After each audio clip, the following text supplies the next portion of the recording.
നമ്മൾ ഈ ആൻറ്റി ഓക്സിഡൻറ്റിൻ്റെ കാര്യം പറഞ്ഞപ്പോൾ ചോദിക്കാൻ തോന്നിയതാണ്. പലതരത്തിലുള്ള സപ്ലിമെൻറ്റ്സ് നമുക്ക് എടുക്കാൻ കിട്ടുമല്ലോ. ഉദാഹരണത്തിൽ ഈ പറയുന്ന പോലെ ആൻറ്റി ഓക്സിഡൻറ്റ്, അതുപോലെ വൈറ്റമിൻസ്, പിന്നെ അതുപോലെ വൈറ്റമിൻ സി, അങ്ങനെ പലതരത്തിലുള്ള ടാബ്ലറ്റ്സ്. അത് നമുക്ക് നാച്ചുറലി നമ്മൾ കഴിക്കുന്ന സാധനവും സപ്ലിമെൻറ്റ്സ് കഴിക്കുന്നത് നമ്മൾ ഈക്വലി ബാലൻസ് ചെയ്യാൻ പറ്റുന്നതാണോ? എൻ്റെ ഒരു അഭിപ്രായത്തിൽ ഡെഫിനറ്റ്ലി നമ്മളുടെ ഫുഡിൽ നിന്ന് കിട്ടേണ്ടത് നമുക്ക് ഫുഡിൽ തന്നെ കിട്ടണം. കിട്ടണം. ഇനിയിപ്പം തെറാപ്പറ്റിക്കൽ ഡോസ് എന്ന് പറഞ്ഞ ഒരു ഹയർ ഡോസേജ് വേണമെങ്കിൽ, ഇപ്പോൾ ഉദാഹരണത്തിന് വിറ്റമിൻ ഡി, അല്ലെങ്കിൽ വിറ്റമിൻ സി, അല്ലെങ്കിൽ വിറ്റമിൻ ഇ, അല്ലെങ്കിൽ ഗ്ലൂട്ടതയോൺ, അങ്ങനെയുള്ള കാര്യങ്ങൾ നമുക്കൊരു തെറാപ്പറ്റിക്കൽ ഡോസിലേക്ക് വേണമെങ്കിൽ നമുക്ക് സപ്ലിമെൻറ്റേഷൻ ചെയ്യാം. പക്ഷേ പലപ്പോഴും നമ്മൾ പേഷ്യൻസിനോട് പറയുന്നതാണ്, അതായത് നമ്മൾ ഈ സപ്ലിമെൻറ്റ്സ് നിങ്ങൾക്ക് തരുന്നത് ഒരു 3 മന്ത്സ് അല്ലെങ്കിൽ 6 മന്ത്സ് അത്രയേ ഉള്ളൂ.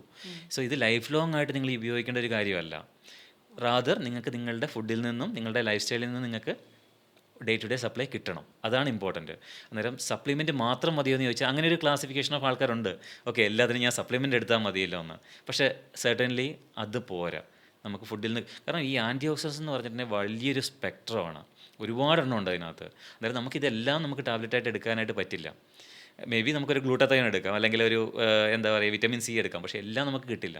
ഇതെല്ലാം നമുക്ക് കിട്ടണമെങ്കിൽ നമ്മളുടെ ഡയറ്റ് ഒപ്റ്റിമലായിട്ട് ഇരിക്കുമ്പോഴാണ് നമുക്കിതെല്ലാം കിട്ടുന്നത്. ഓക്കെ.